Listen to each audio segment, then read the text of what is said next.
नाकिस और मिलावटी दूध के मौजू पर असम्बली में तल्ख मबाहिस। मेयार की जांच के मेकानिज्म की अदम दस्तयाबी पर तेलुगुदेशम की तनकीद। तेलंगाना को खुसूसी दर्जा देने के लिए मरकज पर दबाव डालने की जरूरत।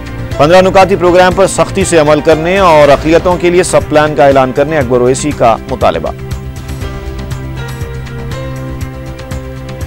मक्के मौज़मा में तौसी हरम के सिलसिले में आने वाली वक्फ जायदादों पर भी अकबर ओवैसी की तवज्जो दहानी। सऊदी हुकूमत से रब्त पैदा करने पर जोर। और असम्बली में अवामी मसाइल को छोड़कर शख्सी इल्जामात का तरीक़ेकार निहायत नामुनासिब। रुकन असम्बली अहमद बलाला का इजहार अफसोस।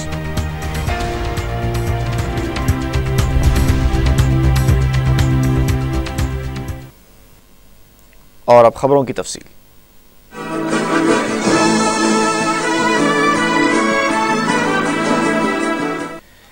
तेलंगाना असम्बली में रियासत में नाकिस और मिलावटी दूध की सरबराही पर हुक्मरान और अपोजिशन तेलुगुदेशम अरकान के दरमियान तल्ख मबाहिस देखे गए।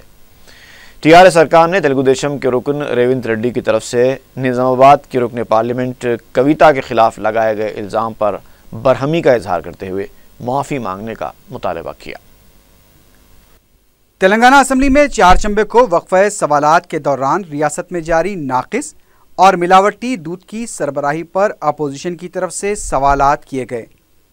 अपोजिशन अरकान ने हुकूमत से कहा कि दूध के मेयार की जांच के लिए रियासत में कोई मैकेनिज्म नहीं है। इंजेक्शन के जरिए दूध की पैदावार की जा रही है, जिससे इंसानी जिंदगियों ख़ास तौर पर छोटे बच्चों पर इसके मुज़िर असरात पड़ रहे हैं। इसे रोकने के लिए हुकूमत की जानिब से क्या इक़दाम किए जा रहे हैं। अपोजिशन अरकान ने कहा कि दूध की तलब और सरबराही में फ़र्क के सबब दूध की पैदावार बढ़ाने के लिए ही इंजेक्शन का इस्तेमाल किया जा रहा है। टीआरएस के रुकन असम्बली ई रविंदर ने कहा कि हेरिटेज कंपनी की तरफ से मिलावटी दूध सप्लाई करने पर केरला में उस पर पाबंदी आयद की जा चुकी है। उन्होंने तेलंगाना में भी इस कंपनी पर पाबंदी आयद करने का मुतालबा किया। बाद में वज़ीर सेहत राजा ने कहा कि हुकूमत को हेरिटेज कंपनी से मुताल्लिक़ कई शिकायत मौसूल हुई हैं। इन शिकायत का जायजा लेने के बाद इस कंपनी के खिलाफ कार्रवाई की जाएगी। वज़ीर सेहत की तरफ से मसले का जवाब देने से कबल तेलुगुदेशम के अरकान ने हंगामा आराई की, जिस पर वज़ीर इंफॉर्मेशन KTR ने एहतजाजी अरकान पर बरहमी का इजहार किया और कहा कि ऐसा महसूस होता है कि तेलुगुदेशम के ये अरकान आंध्र प्रदेश हुकूमत के नामजद अरकान के तौर पर तेलंगाना की असम्बली में काम कर रहे हैं। उन्होंने सवाल किया कि इन एहतजाजी अरकान में कोई हेरिटेज कंपनी का डायरेक्टर या मुंतजिम है जो ये एहतजाजी इस तरह का रवैया इख्तियार किए हुए हैं। ऐवान असम्बली में हुक्मरान जमात की खातून अरकान ने तेलुगुदेशम के रुकन असम्बली रेवंत रेड्डी की तरफ से निज़ामाबाद की रुकन पार्लियामेंट कविता के खिलाफ जामे सर्वे के दौरान निज़ामाबाद और हैदराबाद में नामों के इंदराज के इल्ज़ाम पर माफ़ी मांगने का मुतालबा किया। वज़ीर फाइनेंस ईटेला राजेंद्र ने इस मौके पर कहा कि रेवंत रेड्डी ने सिर्फ अखबारात की इत्तला की बुनियाद पर इल्ज़ाम लगाया है, जो कि बिल्कुल बेबुनियाद है।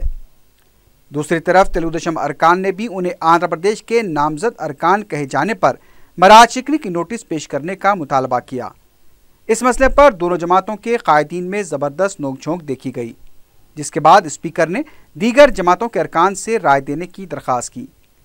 कांग्रेस, बीजेपी, YSRCP, CPI और CPM के अरकान ने कहा कि अवामी मसाइल पर मुबाहिस में मामूली वजह से खलल पड़ रहा है और सिर्फ अखबार की इत्तला की बुनियाद पर किसी पर भी इल्ज़ाम लगाना मुनासिब नहीं है, इसलिए रेवंत रेड्डी को अपने अल्फाज वापस लेने चाहिए। मजलिस के रुकन असम्बली अहमद बलाला ने कहा कि ऐवान में अवामी मसाइल उठाने चाहिए, शख्सी इल्ज़ामात के लिए कोई जगह नहीं है। ऐवान में सिर्फ एक अजीब माहौल पैदा किया जा रहा है। उन्होंने रेवंत रेड्डी को अल्फाज वापस लेने का मशवरा दिया। स्पीकर साहब, आज ज़रूरत है हमको कि हम यहाँ पर आवाम के मसाइल उठाएं और बजट के ऊपर डिस्कशन हो। ये नहीं कि यहाँ पर एक अजीब माहौल बना के रखे हैं हाउस में कि बजाय हम आवाम की नुमाइंदगी, आवाम के मसले मसाइल उठाने के बजाय यहाँ पर ज़ातियत के ऊपर नुक्ताचीनी की जा रही है। अगर से आवाम को सही ढंग से चलाने के लिए जो भी इक़दामात हो सके, स्पीकर साहब वो तमाम इक़दामात के ऊपर आप आप कदम उठाएं। और मेरी गुजारिश है रूलिंग पार्टी से भी कि वो लोग ऐवान को चलाने के लिए, अवामी मसाइल को उठाने के लिए जितनी हो सके कोशिश करें। ये और मैं ये भी कहना चाहूँगा कि यहाँ पर जो एक हाउस का मेंबर नहीं है, बगैर किसी मालूमात के सिर्फ अखबार में आने के लिए या कहीं और के ऊपर सिर्फ झूठी पब्लिसिटी के लिए किसी पे तनकीद करना, किसी के खिलाफ कुछ भी बोलना, ये गैर शाइस्ता चीज़ है। इसके खिलाफ उनको अपने अल्फाज वापस लेना चाहिए। जो भी अगर से बिला किसी चीज़ के बोले हैं, उनको अपने अल्फाज वापस लेना चाहिए और उनको माफ़ी मांगना चाहिए। शुक्रिया साहब। टीआरएस सरकार ने असेंबली ने कहा कि तेलंगाना अवाम के लिए हेरिटेज दूध जहर है और इस पर फौरी पाबंदी लगानी चाहिए। मीडिया से बात करते हुए रविंदर ने कहा कि असेंबली में जो दूध आ रहा है उस पर भी पाबंदी लगानी चाहिए। उन्होंने कहा कि हेरिटेज दूध से मासूम बच्चों की जानों को खतरा पैदा हो गया है। तेलुगुदेशम के रुकन असेंबली रेवंत रेड्डी ने कहा कि ऐवान में तेलुगुदेशम अरकान को आंध्र प्रदेश के नामजद करदा कहने पर रियासती वजीर केटीआर को माफ़ी मांगनी चाहिए। तेलुगुदेशम के ही रुकन असेंबली वी वीरैया ने कहा कि हुक्मरान जमात के अरकान असेंबली की धज्जियां उड़ा रहे हैं, जबकि स्पीकर भी जानिबदारी से काम ले रहे हैं। टीआरएस की खातून अरकान असेंबली ने इल्ज़ाम लगाया कि रेवंत रेड्डी ने ऐवान को गुमराह करने की कोशिश की है। रुकन असेंबली जी सुनीता ने कहा कि रेवंत रेड्डी ने सिर्फ अखबार की इत्तला को बुनियाद बनाकर एक खातून रुकन पार्लियामेंट पर इल्ज़ाम लगाया है। टीआरएस की खातून अरकान ने रेवंत रेड्डी से माफ़ी मांगने का मुतालबा किया। बीजेपी के रुकन सी रामचंद्र ने कहा कि हुक्मरान जमात का मुबाहस के दौरान खलल पैदा करना मुनासिब नहीं है। मीडिया से बात करते हुए रामचंद्र ने कहा कि हर छोटी बात पर वज़ीर आला और वज़रा का जवाब देना भी मुनासिब नहीं है। तेलुगुदेशम और हुक्मरान जमात के अरकान के दरमियान हंगामा आराई और शोरगुल नारेबाजी की वजह से कार्रवाई को दिन भर तक के लिए मुलतवी कर दिया गया।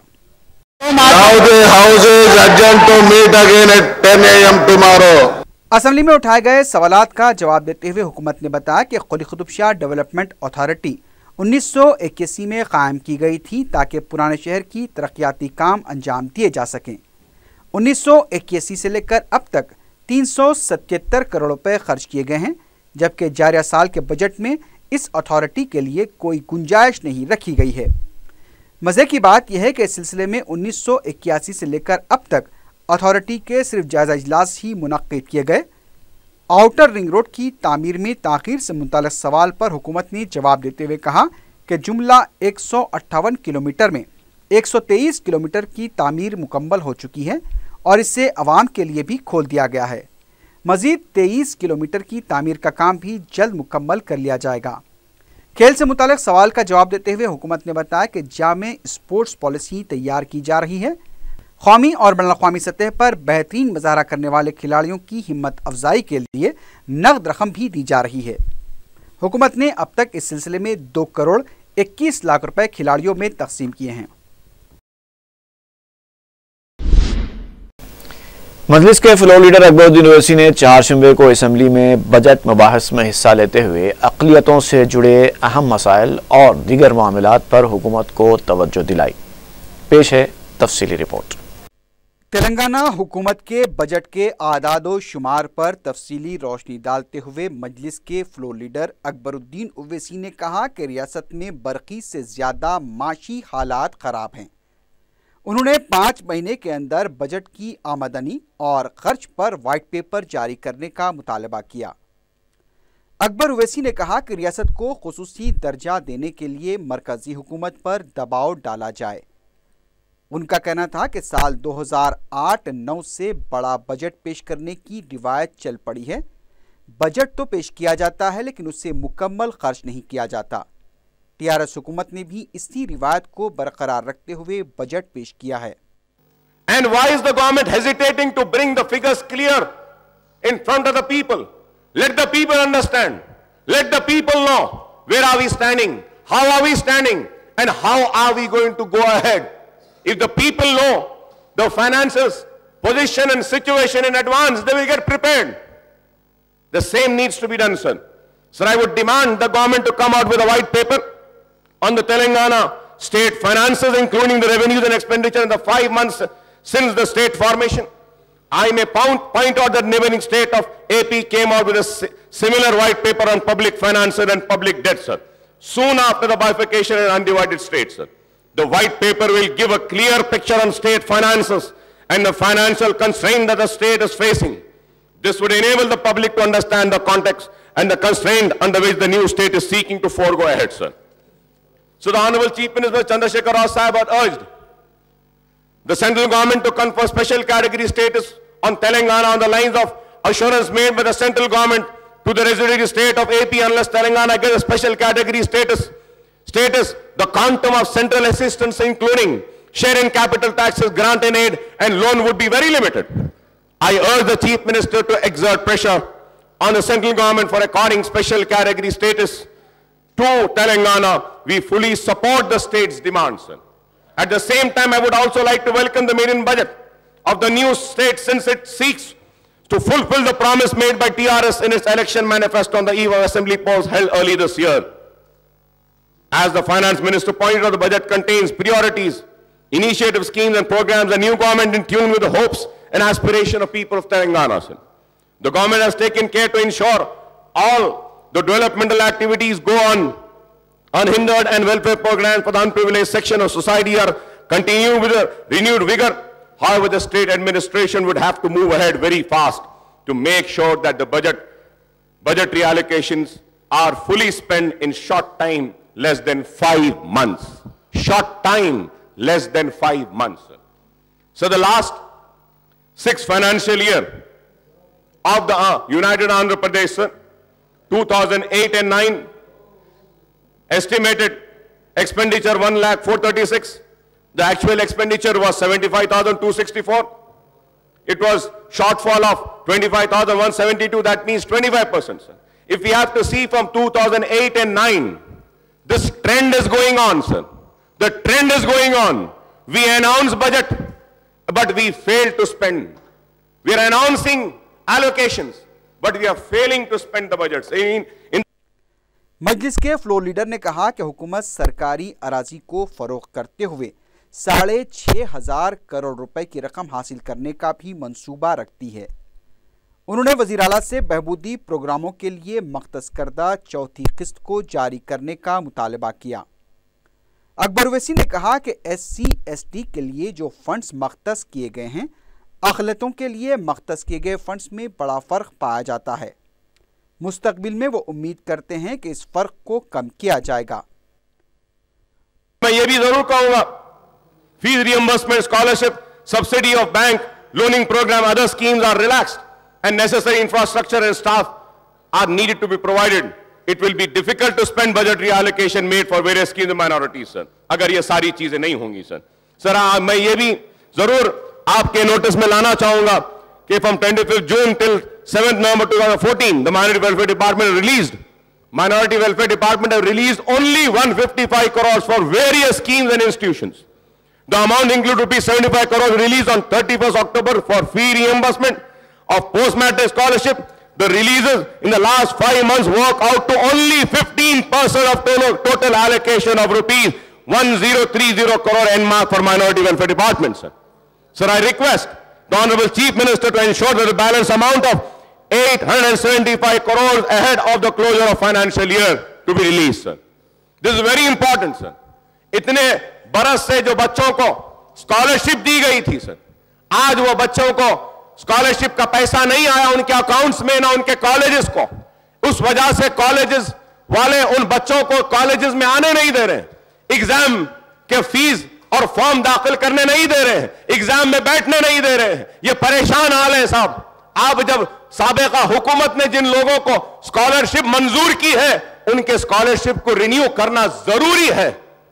और ये स्कॉलरशिप की वजह से मुसलमान बच्चे तालीम के मैदान में आगे बढ़े, इंजीनियरिंग के ग्रेजुएट्स बनने लगे, डॉक्टर्स बनने लगे, MBA, MCA, आर्किटेक्ट्स, लॉयर्स बनने लगे. और आज अगर सडनली अगर इनके स्कॉलरशिप को रोक दिया जाएगा तो एक गरीब का बच्चा वो फीस कैसे अदा करेगा, कहां से अदा करेगा और कैसे वो तालीम को जारी रखेगा. ये बहुत जरूरी और अहम पॉइंट है. मैं उम्मीद करूंगा कि चीफ मिनिस्टर साहब एक अलहदा मीटिंग माइनॉरिटीज के वेलफेयर के ताल्लुक से बुलाएंगे और इन सारी बातों पे तवज्जो देते हुए करेंगे.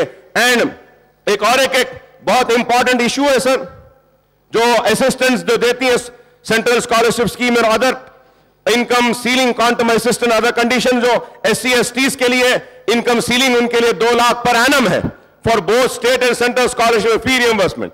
However, for minority students, the income ceiling is 1 lakh for both pre-matric and post-matric. Sir, हम अरसे दराज से मुतालबा कर रहे हैं कि मुसलमानों को, माइनॉरिटीज को, मुसलमान को, क्रिश्चियंस को, जैन्स को और सारे माइनॉरिटीज को भी SC STs के बराबर उनको भी 2 लाख उनका करना चाहिए इनकम, लेकिन वो आज तक नहीं हो रहा है. मैं उम्मीद करता हूं कि on the lines of SCs and STs the same line would be adopted for minorities also. Sir, Akbar Owaisi ने कहा कि SC ST की तरह BC और अक़लियतों के लिए भी सब प्लान का ऐलान किया जाए. वज़ीर आज़म के 15 नुकाती प्रोग्राम पर सख्ती से अमल किया जाए. अकबर ओवैसी ने ऐवान में बताया कि अक़लियती बहबूद के महकमे में सेक्रेटरीट और ज़िले सतह पर सिर्फ 100 मुलाजमीन हैं और इस अमले के ज़रिए किस तरह से 1000 करोड़ रुपए की रकम खर्च की जा सकती है. उन्होंने कहा कि इस महकमे के लिए 300 ता 400 का अमला होना चाहिए. मजलिस के फ्लोर लीडर ने कहा कि अक़लियती बहबूद के साथ दीगर इदारे भी मरबूत हैं. रियासत की तकसीम हो चुकी लेकिन इदारों की तकसीम नहीं हुई है और इन महकमेजात में इंफ्रास्ट्रक्चर की भी कमी पाई जाती है. अकबरुद्दीन ओवैसी ने कहा कि जारिया साल में अब तक अक़लियती बहबूद के बजट से सिर्फ 15% की रकम जारी की गई है. हुकूमत को मजीद 875 करोड़ रुपए की रकम खर्च करने पर तवज्जो देनी चाहिए. Sir, I recall that Honorable Chief Minister has told that 14th Finance Commission the state would earmark rupees 5,000 crores for minority welfare in 5 years period, sir. I welcome this, sir. Sir, I may also call that my party, Ittihad al-Muslimin, has been demanding sub-plan for minorities as well as the sub-plan for backward classes, sir, to get their due under all schemes and programs, sir. Sir, and I hope that the sub-plan for BCs and minorities would be considered in the future, sir, and a sub-plan will also be announced for the minorities and BCs, sir. Sir, I feel that minority sub-plan can be introduced by earmarking funds under various central schemes as per the provisions of Prime Minister's 15-point program, sir. 15-point program is there, and that is a very lovely and a beautiful program made by the UPA government, sir. But that 15-point program for minority has failed to be implemented in our state, sir. That is the previous Andhra Pradesh state, sir. Now the Telangana has come into existence, and I hope that the Prime Minister's 15-point program, which has specific allocations under various state schemes for minorities, this way no clearance of the Planning Commission or the central government would be required, sir. सिर्फ 15-point programme में आप दे दीजिए, जो share जो minorities को देना है उससे ही बहुत सारा माइनॉरिटीज का काम हो जाएगा. Sir, I would also like to point out that over years infrastructure in terms staff, building, facilities has been created for welfare. I would like the Honorable Minister, Mr. KTR Saab, to please give your attention towards the point which I am going to raise now. So the BC Welfare Department has a total of 2,998 staff. BC Department has a total staff of 2,998. SC Development Department has 8,518 employees. Tribal Welfare Department has 10,607 employees. The total staff strength of these three departments comes to 22,123 employees.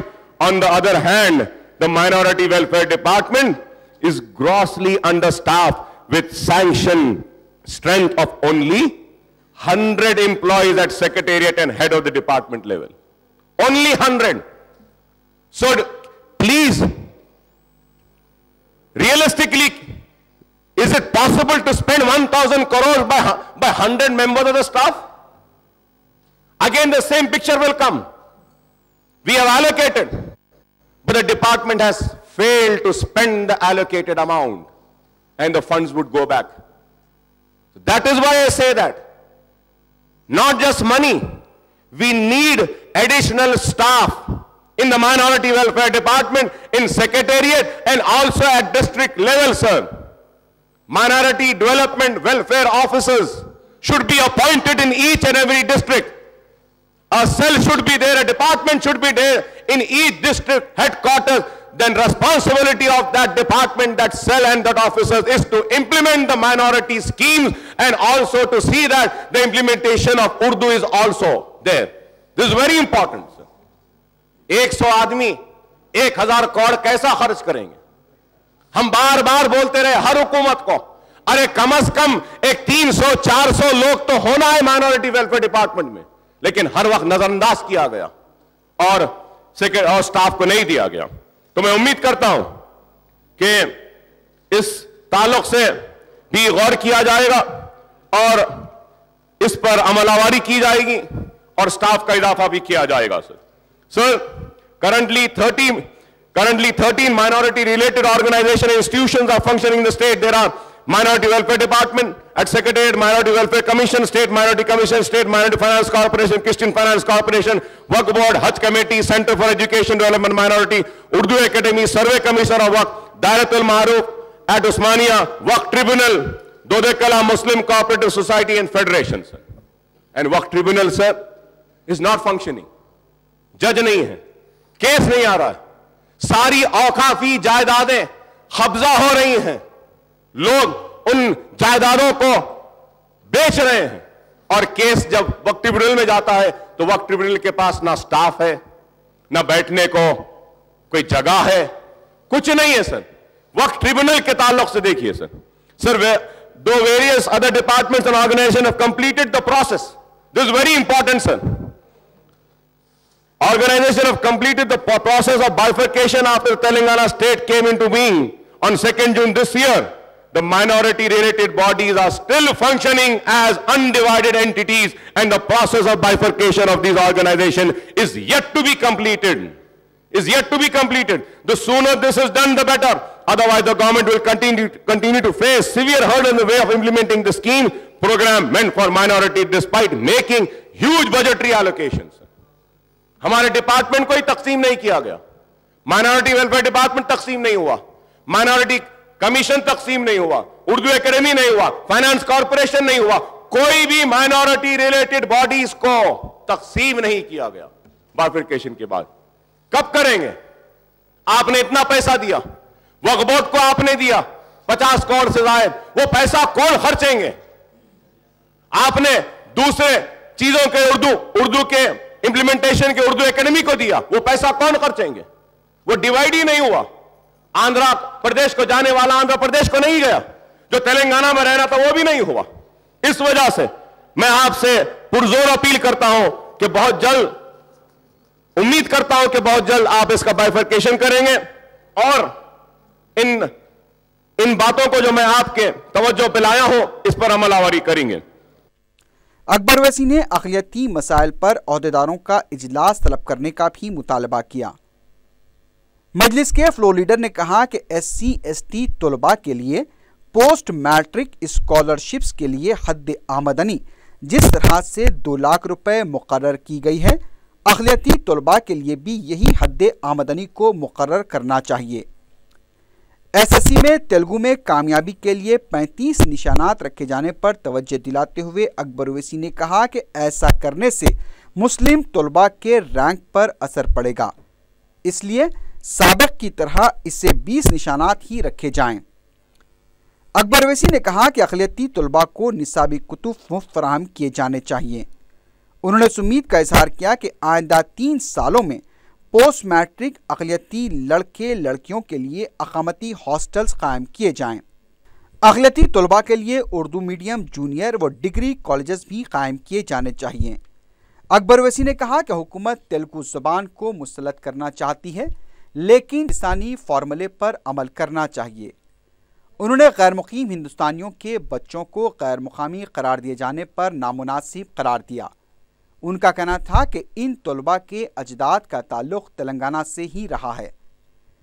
मजलिस के floor leader ने कहा कि 1980 से कोई भी मुस्लिम district education officer नहीं बना है। इस ओहदे के लिए मुस्लिम ओहदेदार को मौका दिया जाना चाहिए। उन्होंने उर्दू ज़बान की तरक्की के लिए अलहदा कमीशन बनाने पर भी जोर दिया। अकबरुद्दीन ओवैसी ने तेलंगाना हुकूमत पर जोर दिया कि असेंबली में फिरकावाराना तशद्दुद बिल पेश करते हुए मुल्क में तेलंगाना को पहली रियासत का मुकाम मिलना चाहिए जिसने कि इस बिल को पेश किया है। उन्होंने इस बिल की पेशकशी के लिए कांग्रेस और तेलुगुदेशम से आगे आने की अपील की। अकबर ओवैसी ने तेलंगाना हुकूमत के अक़लियतों के लिए 12% तहफ़्फ़ुज़ात के वादे पर तबसरा करते हुए कहा कि वो इस वादे पर पुरुम्मीद हैं, लेकिन इस मसले पर मोहतात रहना चाहिए और मौजूदा 4% तहफ़्फ़ुज़ात के अमल को नुकसान नहीं होना चाहिए। अकबरुद्दीन ओवैसी ने सेटफिन को मुस्तहकम बनाने पर जोर दिया और कहा कि 4.5 करोड़ रुपए के बजट को बढ़ाकर 15 करोड़ रुपए करना होगा। पुराने शहर में स्किल डेवलपमेंट्स के मराकज़ कायम किए जाने चाहिए। शादी मुबारक स्कीम के कवायद में नरमी होनी चाहिए। अकबरुद्दीन ओवैसी ने वक्फ अराजियात के मसले पर कहा कि मक्के मुकर्रमा में भी तेलंगाना अवाम की अराजियात मौजूद हैं जो कि वक्फ अराजियात हैं। हरम शरीफ की तोसी के लिए बाज़ जायदादों को सऊदी हुकूमत ने तहवील में लिया है और चूँकि ये जायदादें वक्फ हैं और इन जायदादों पर वर्सा भी दावे कर रहे हैं, हुकूमत को इस सिलसिले में कमेटी तश्कील देते हुए रकम के हुसूल के लिए सऊदी हुकूमत से बात करनी चाहिए और इस रकम को गरीब मुसलमानों की बहबूद के लिए इस्तेमाल करना चाहिए। मजलिस के फ्लोर लीडर ने कहा कि दरगाह हज़रत हुसैन शाह वली की अराजी पर कई खानगी इदारे कायम किए जा चुके हैं। इस सिलसिले में भी एक कमेटी तश्कील देते हुए कंपनियों से बात करते हुए मुसलमानों को 10% रोजगार की फराहमी के लिए कोशिशें करनी चाहिए। उन्होंने कहा कि अनीसुल गुरबात से मुत्तसिल R&D की 7,000 गज अराजी मौजूद है। 1,000 गज अराजी हासिल करते हुए अनीसुल गुरबा को तोसी देनी चाहिए।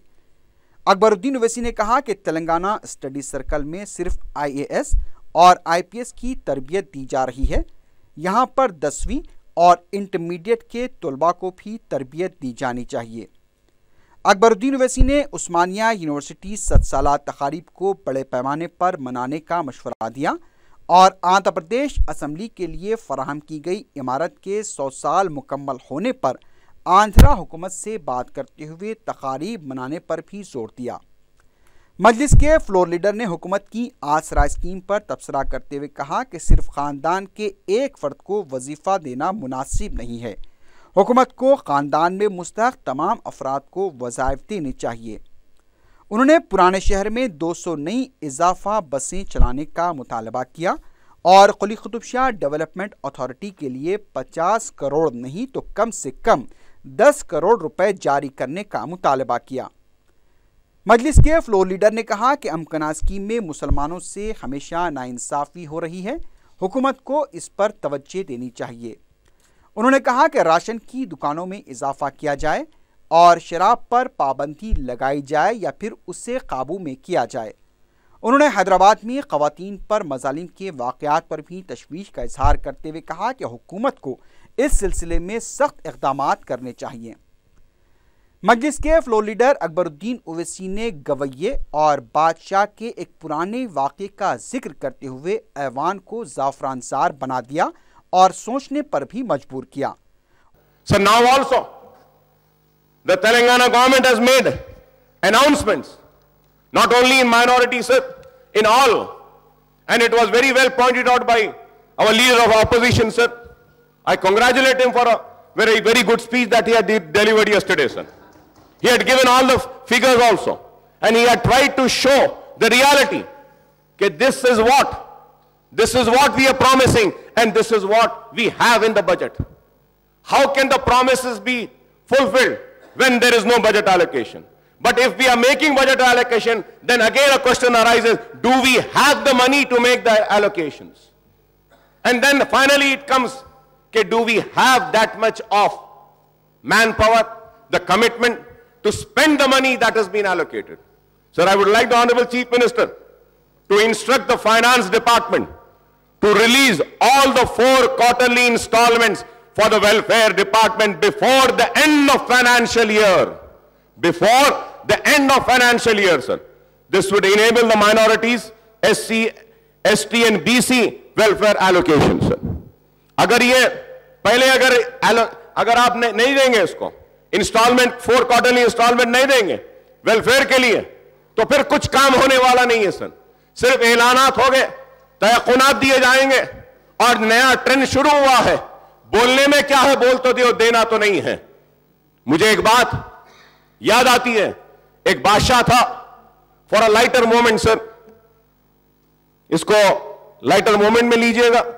एक बादशाह था, बादशाह के दरबार में एक गाना गाने वाला आया, बहुत अच्छा गाना गाया, इतना अच्छा गाना गाया, बादशाह ने उस गाने वाले के गाने को सुनकर कहा कि इतना अच्छा गा रहा है, इसको हीरे दे दो।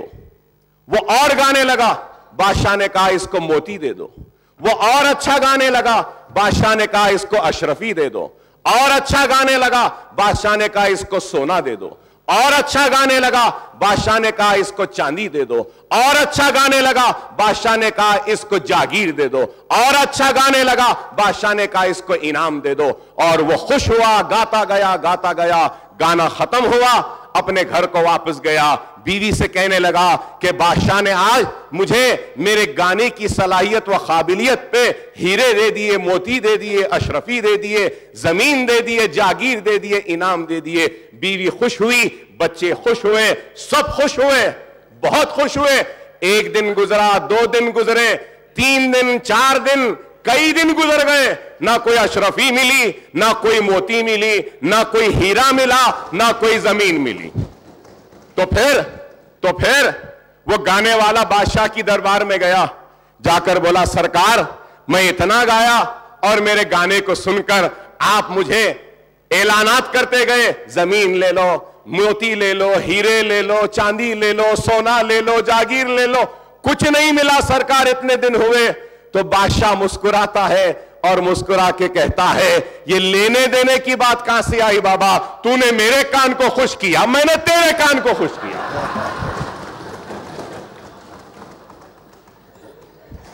उन्होंने कहा कि कहीं तेलंगाना हुकूमत भी बादशाह की तरह का रवैया तो इख्तियार नहीं करेगी, जिस पर वजीर IT KT रामाराव ने कहा कि तेलंगाना हुकूमत ना गवैये की तरह है और ना ही उस बादशाह की तरह। वजीर आला के चंद्रशेखर राव ने जो वादे किए हैं वो पूरा किए जाएंगे। तेलंगाना हुकूमत साबिका हुकूमतों की तरह ज़बानी खर्च नहीं करेगी, जिस पर कायद मजलिस अकबरुद्दीन ओवैसी ने कहा कि मजलिस भी सुनहरा तेलंगाना की तामीर में मुमकिना ताउन फराहम करेगी।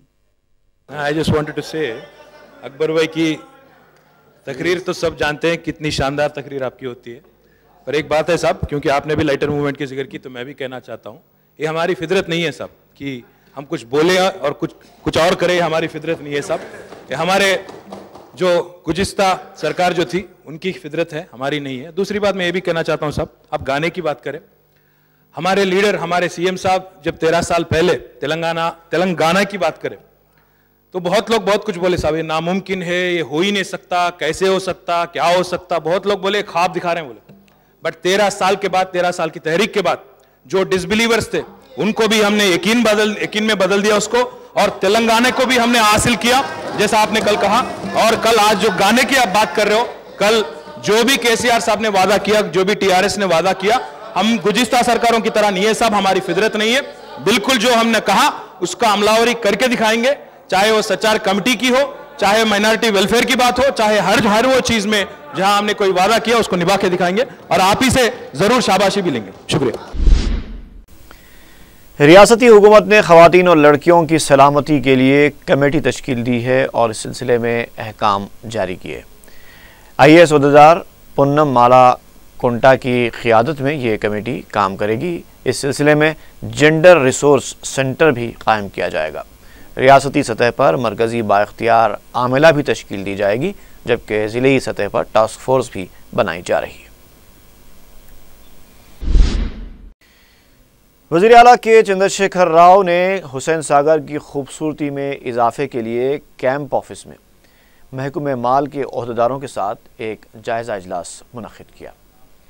बाद में वज़ीर आला के दफ्तर से जारी करदा एक प्रेस नोट में बताया गया कि हुसैन सागर के अतराफ़ 60 ता 100 मंजिला टावर्स की तामीर का तफसीली जायज़ा लिया गया है। टावर्स के मॉडल्स भी देखे गए। अम्बेडकर के मुजस्समे से boat club, necklace road, Jalavihar, Sanjeevaiah park, Marriott hotel, DVR mills, secretariat ता टैंक बैंड के खाली इलाकों का वज़ीर आला ने गूगल मैप के ज़रिए मुशाहिदा किया। DVR मिल्स और मेरियट होटल के सामने दस्तयाब खाली जगह और नेकलेस रोड के रेलवे ट्रैक के दरमियान खाली जगह पर बुलंद टावर्स तामीर करने पर गौर किया गया। वज़ीर आला ने इस सिलसिले में महकमे माल के ओहदेदारों को हिदायत दी कि वो एक तफसीली रिपोर्ट पेश करें और मुकम्मल तफसीलात फराहम करें। मौसम गर्मा में टैंक बैंड को खाली करते हुए उसके कचरे की निकासी की जाए। हुसैन सागर के अतराफ अराजी का मुकम्मल सर्वे करने की भी हिदायत दी गई है। हिंदुस्तान के पहले वज़ीर तालीम और मुजाहिद आज़ादी मौलाना अबुल कलाम आज़ाद के यौम पैदाइश के मौके पर मुस्लिम तलबा की जानिब से आर्ट्स कॉलेज उस्मानिया यूनिवर्सिटी में एक तकरीब का इनेकाद अमल में आया। प्रोफेसर्स और तलबा की कसीर तादाद ने इस तकरीब में शिरकत की। शुरका ने मौलाना आज़ाद की खिदमात और उनकी ज़िंदगी पर तफसीली रोशनी डाली। कांग्रेस पार्टी संगारेड्डी में 14 नवंबर से 15 दिसंबर तक रुकनियत साजी मुहिम चलाएगी। कांग्रेस की ज़िलाई सदर सुनीता लक्ष्मण रेड्डी ने मीडिया को बताया कि पार्टी के कारकुन शहरी और देही सतह पर रुकनियत साजी का काम अंजाम देंगे। सीताराम बाग के साकिन पसमानदा तबकात के दर्जनों अफराद ने दारुस्सलाम में सदर मजलिस बैरिस्टर असदुद्दीन ओवैसी से मुलाकात की और मजलिस में शामिल होते हुए अपने मसाइल हल करवाने का ऐलान किया। मजलिसी कायद यासिर अरफात भी इस मौके पर मौजूद थे। वाल्मीकि समाज से वाबस्ता इस तबके के सदर राजू सिंह ने बताया कि मजलिस ही वो वाहिद जमात है जो कमज़ोर तबकात की ताकतवर आवाज़ है। वरंगल में डिस्ट्रिक्ट जूडो एसोसिएशन की तरफ से 7 ता 9 नवंबर जूडो चैंपियनशिप का इनेकाद अमल में लाया गया था। इस चैंपियनशिप में जूडो के कोच एम अजीज़ की निगरानी में तरबियत हासिल करने वाले खिलाड़ियों ने 9 गोल्ड, 7 सिल्वर और 7 ब्रॉन्ज मेडल हासिल किए। मेडल जीतने वालों को स्पोर्ट्स कॉम्प्लेक्स चंदूलाल बारादरी में तहनीत पेश की गई, जिसमें CCS के इंस्पेक्टर श्रीनिवास राव के अलावा बैनुल अक़वामी खिलाड़ी महफूज खान ने भी शिरकत की।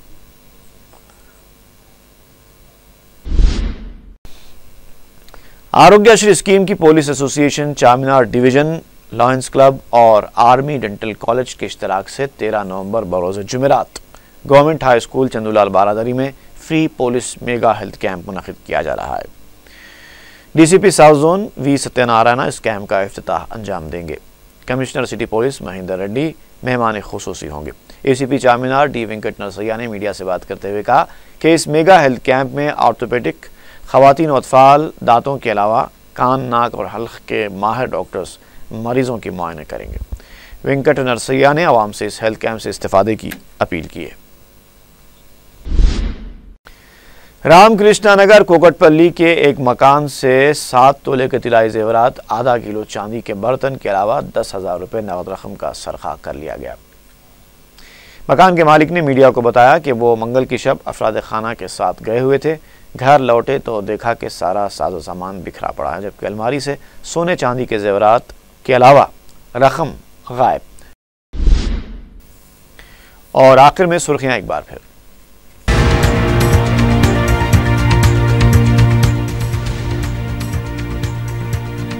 नाकिस और मिलावटी दूध के मौजू पर असेंबली में तल्ख मुबाहिस, मेयार की जांच के मेकानिज्म की अदम दस्तयाबी पर तेलुगुदेशम की तनकीद। तेलंगाना को खुसूसी दर्जा देने के लिए मरकज पर दबाव डालने की जरूरत, 15 नुकाती प्रोग्राम पर सख्ती से अमल करने और अक़लियतों के लिए सब प्लान का ऐलान करने अकबर ओवैसी का मुतालबा। मक्के मौज़मा में तौसी हरम के सिलसिले में आने वाली वक्फ जायदादों पर भी अकबर ओवैसी की तवज्जो दहानी, सऊदी हुकूमत से रब्त पैदा करने पर जोर। और असेंबली में अवामी मसाइल को छोड़कर शख्सी इल्जामात का तरीक़ेकार निहायत नामुनासिब, रुकन असेंबली अहमद बलाला का इजहार अफसोस।